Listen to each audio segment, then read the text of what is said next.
संत सुकरात, पंडित श्री राम शर्मा आचार्य। सेवा और सहिष्णुता के आदर्श संत सुकरात। ईसा मसीह के जन्म से भी 400 वर्ष पहले एथेंस यूनान के न्यायालय में एक 70 वर्षीय वृद्ध मनुष्य खड़ा हुआ था। उसके ऊपर अभियोग लगाया गया था कि यह नवयुवकों को विपरीत उपदेश देकर गलत रास्ते पर ले जाता है। दूसरा अभियोग यह भी था कि उसने प्रजातंत्र के अधिकारियों के आदेश की अवहेलना की है। यह अभियुक्त और कोई नहीं, पश्चिमी संसार का अति प्राचीन दार्शनिक सुकरात था। संसार में यह भी एक अनोखा दृश्य है, जिन लोगों को आज दुनिया पूजती है, महान संत और देवदूत मानती है, उन्हीं को एक समय बुद्धिमान और न्यायकर्ता कहे जाने वाले लोगों ने अभियुक्त बनाया और कड़े से कड़ा दंड दिया। अन्यथा कौन कह सकता है कि सुकरात, ईसा, मार्टिन लूथर आदि किसी भी दृष्टि से अपराधी या दोषी थे।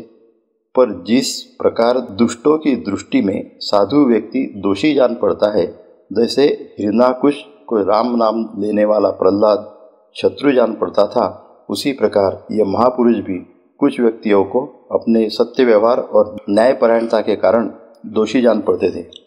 आजकल भी कुछ राजनीतिक मतभेद के कारण गांधी, कैनेडी, लूथर किंग जैसे लोक कल्याणकारी महामानवों को गोली से उड़ा दिया जाता है।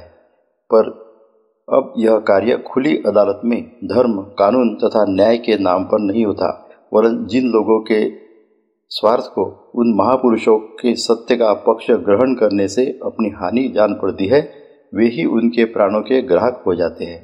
इसीलिए जब सुकरात जन्म ईसा से 499 वर्ष पूर्व के अभियोगकर्ताओं ने नागरिकों को संबोधित करके यह कहा कि आप लोग सावधान रहे और सुकरात के भाषण जाल में न फंस जाए, तो सुकरात ने उत्तर दिया कि एथेंस का प्रत्येक नागरिक जानता है कि मुझ में चाहे और कोई दोष हो, पर मैं असत्य भाषी तो कदापि नहीं हूँ। हाँ, यदि उनका आशय यह है कि मेरा सत्य भाषण लोगों को आकर्षित कर लेता है और उसी को वे जाल समझते हैं, तो मैं इस आरोप को स्वीकार कर लूँगा। अनेक बुद्धिमान कहलाने वाले कहते हैं कि सुकरात आकाश के विषय में वितर्क करता है, पाताल की पड़ताल करता है और कुत्सित बात को समुचित सिद्ध कर देता है। उनका संकेत इन बातों से यह है कि मैं देवताओं पर आस्था नहीं रखता, पर इस बात में किंचित भी सत्यांश नहीं। मैं कोई वैज्ञानिक नहीं हूँ और एक ऐसे विषय में काल्पनिक बातें कदापि नहीं करता जिसकी मुझे कोई जानकारी नहीं। फिर भी अभियोक्ता लोग और उनके सहकारी मुझे प्रज्ञावान, बुद्धिशाली कहते हैं, तो इसका कोई कारण अवश्य होगा। मेरा तो अनुमान है कि मेरे एक मित्र काइरोफोन ने डेल्फाई मंदिर के देवता से पूछा था कि क्या सुकरात से बढ़कर बुद्धिमान कोई अन्य व्यक्ति है या नहीं। इस पर देवता ने देववाणी की और मंदिर के पुजारी ने उसका जो आशय बतलाया वह यही था कि देवता ने मुझे प्रज्ञावान बताया है। जब मैंने यह सुना तो बड़ा आश्चर्यचकित हुआ कि मैं तो अपने को अच्छी तरह जानता हूँ कि मेरे अंदर किसी प्रकार की प्रज्ञा नहीं है। तब देवता का वास्तविक आशय क्या हो सकता है? इसकी जांच पड़ताल करने के लिए मैं विद्वानों, राजनीतिज्ञों, कवियों, शिल्पकारों के पास यह जानने को गया कि उनमें से कोई अधिक प्रज्ञावान है या नहीं, पर सब जगह मुझे ढोल के अंदर पोल ही मिली। ये लोग अपने को प्रज्ञावान कहते अवश्य थे, पर दरअसल अपने पेशे की कुछ बातों को छोड़कर संसार का उनको कुछ भी ज्ञान न था। मैंने समझा कि मैं इस अर्थ में प्रज्ञावान कहा जा सकता हूँ कि मैं अपने अज्ञान को जानता हूँ, जबकि वे लोग अज्ञानी होते हुए भी अपने को प्रज्ञावान मानते थे और वैसा ही दावा करते थे। जब मैंने उनकी इस झूठी प्रज्ञा का भंडाफोड़ कर दिया तो वे सब मेरे शत्रु बन गए और उसी का परिणाम है कि आज मेरे ऊपर इस प्रकार का आरोप लगाया गया है। इतना कहकर सुकरात ने बतलाया कि सत्य तो यह है कि केवल भगवान ही प्रज्ञावान है।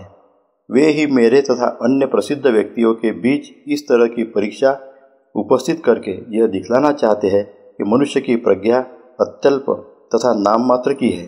भगवान ही मेरे नाम को निमित्त बनाकर एक दृष्टांत दे रहे हैं। इस प्रकार वे ही कह रहे हैं कि हे मनुष्य, वही मनुष्य प्रज्ञावान है जो सुकरात की तरह यह जानता है कि उसकी अपनी प्रज्ञा का कोई मूल्य नहीं। भारतीय ऋषियों का आदर्श। पाठक देख सकते हैं कि सुकरात ने ज्ञानी व्यक्ति का जो लक्षण बतलाया वह हमारे ऋषि मुनियों के सिद्धांतों के पूर्ण रूप से मिलता हुआ है। हमारे यहाँ कहा गया है कि ज्ञान की कोई सीमा नहीं। सामान्य रूप से ज्ञानी कहा जाने वाला व्यक्ति जितना जानता है वह संपूर्ण ज्ञान राशि की तुलना में एक घड़े में एक बूंद के समान भी नहीं है। जिनको महाज्ञानी कहा जाता है वे भी कभी यह नहीं कह सकते कि हमने पूर्ण ज्ञान को प्राप्त कर लिया है। उदाहरण के लिए सांख्य और वैशेषिक जैसे जगत प्रसिद्ध दर्शनों के रचयिता भी शिल्प, संगीत, काव्य के विषय में अपने को निष्णात नहीं कह सकते। फिर अध्यात्म, ईश्वर, जीव, आत्मा, परलोक जैसे सर्वथा अप्रत्यक्ष और अव्यक्त विषयों में तो कोई दावे के साथ कुछ कैसे कह सकता है। इसलिए भारतीय ऋषि मुनियों ने सब कुछ वर्णन कर देने के बाद भी कहा है नेति नेति, अर्थात जितना हम जानते थे उतना हमने बतला दिया, पर यह इस विषय की अंतिम सीमा नहीं है। इसके बाद भी जानने की बहुत सी बातें हैं जिनका पता हमको नहीं, पर संभव है कि अन्य किसी को हो अथवा आगे चलकर जिनकी जानकारी हो सके। सुकरात ने भी अपने अभियोक्ताओं को उत्तर देते हुए यही कहा कि मेरे ऊपर जो यह इल्ज़ाम लगाया गया है कि मैं जनता के बीच अपने को सबसे बड़ा ज्ञानी बतलाकर उनको अपने मनमाने सिद्धांतों का अनुयायी बना लेता हूँ, तो इसमें सत्य का तनिक भी अंश नहीं है। मैं तो स्पष्टतया अपने को अज्ञानी ही मानता हूँ, क्योंकि मुझे ज्ञान समुद्र सामने लहराता दिखाई पड़ रहा है और मैं उसके किनारे पर पड़े सीप, घोंगा, कौड़ी आदि पदार्थों को समेटकर एक बालक के समान अपना मनोरंजन कर रहा हूँ। समुद्र की गहराई में जो बहुमूल्य मुक्त राशि बिखरी पड़ी है वहाँ तक पहुँच ही नहीं हो सकी है। इस तथ्य को जानते हुए भला मैं अपने ज्ञान का गर्व कैसे कर सकता हूँ। तो भी इतना अंतर अवश्य है कि जब मैं अपने इस अज्ञान की बात को समझता हूँ और स्वीकार भी करता हूँ, तब अन्य आचार्य और पंडित जो अधिकांश में अपने को ज्ञानी ही मान बैठे हैं, यदि कोई उनके ज्ञान में शंका करता है तो वे उसे अपना विरोधी, शत्रु समझने लगते हैं। नास्तिकता का आरोप। सुकरात के विरोधियों ने उस पर नास्तिकता का भी आरोप लगाया। उन्होंने कहा कि जब हमारे धर्म में सूर्य, चंद्रमा को देवता माना जाता है, वह उनको जड़ पदार्थ बतलाकर नवयुवकों की श्रद्धा भक्ति को मिटाने का प्रयत्न करता है। इतना ही नहीं, वह किसी भी देवता में तनिक भी विश्वास नहीं करता। वह एक कट्टर नास्तिक व्यक्ति है। दुनिया का एक अजीब दस्तूर देखने में आता है कि ढोंगी व्यक्ति चाहे जितने नीच हो, आस्तिक बने रहते हैं, और सच्चे व्यक्ति को जो अपनी बात को स्पष्ट कह डालता है, लोग नास्तिक की पदवी दे डालते हैं, चाहे वे आस्तिक और नास्तिक का वास्तविक आशय समझते भी न हो। सुकरात जिस प्रकार सत्य मार्ग पर चलता था, समस्त जिज्ञासुओं को बिना किसी लाभ की आशा के हितकारी सलाह देता था और इसके फलस्वरूप अपने जीविका के कार्य के लिए यथोचित समय न पाने से दरिद्रता का जीवन बिताता था। उसे देखते हुए उसे कभी नास्तिक नहीं कहा जा सकता। इसके बजाय नास्तिक वह है जो अपने स्वार्थ के लिए दूसरों को हानि पहुंचाता रहता है, जो असत्य व्यवहार में किसी प्रकार का संकोच नहीं करता, जो अपने तनिक से लाभ के लिए झट से परमेश्वर की झूठी सौगत खाता रहता है, जो ईश्वर और धर्म के नाम पर प्रतिज्ञा करके विश्वासघात करता रहता है। ऐसे व्यक्ति चाहे रोज मंदिर में जाते हो, आसन पर बैठकर घंटा 2 घंटा माला फिराते हो, तिलक छापा भी दूसरों से अधिक लगाते हो, पर फिर भी वे पक्के नास्तिक हैं। इसका कारण यही है कि जब वे परमात्मा की झूठी शपथ खाने में कुछ भी संकोच नहीं करते, न तनिक भी डरते हैं, तो कैसे माना जाए कि वे परमेश्वर के होने और उसकी शक्ति पर सच्चे दिल से विश्वास करते हैं। पर जो व्यक्ति प्रलोभनों को ठुकराकर सच्चाई पर कायम रहता है और हानि सहकर भी दूसरों के उपकार में लगा रहता है, अपनी आवश्यकताओं को कम से कम करके साधु जीवन व्यतीत करता है, वह अवश्य ही आस्तिक है। ऐसा व्यक्ति चाहे हर समय भगवान का नाम रटता न रहे और चाहे पूजा उपासना के बाह्य कर्मकांडों में भी अधिक भाग न ले, पर वह अपना जीवन उन कामों के लिए अर्पित कर देता है जिनको करने का भगवान ने आदेश दिया है, फिर ऐसे व्यक्ति को नास्तिक कैसे कहा जा सकता है? वह तो पक्का आस्तिक ही है।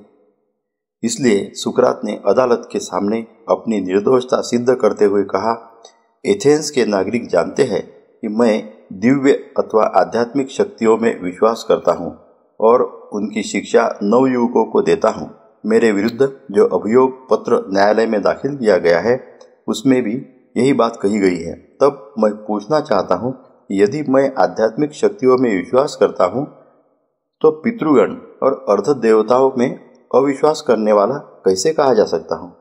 क्या कोई ऐसा व्यक्ति हो सकता है जो घुड़सवारी में विश्वास करता हो पर घोड़ों के अस्तित्व से इनकार करे?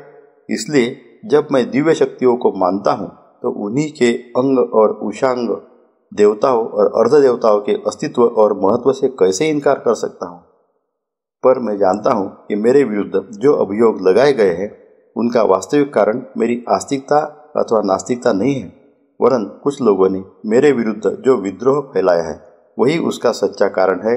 इसलिए यदि इस अभियोग के फलस्वरूप मेरी मृत्यु होती है तो उसका कारण वह विद्वेष और विषाक्तता का भाव ही है। ऐसे ही कारणों से पहले भी अनेक सज्जन मृत्यु को प्राप्त हो चुके हैं और आगे भी होते रहेंगे। इस तरह कुछ लोगों के विद्वेष के फलस्वरूप मरने वालों में मेरा नाम अंतिम न होगा।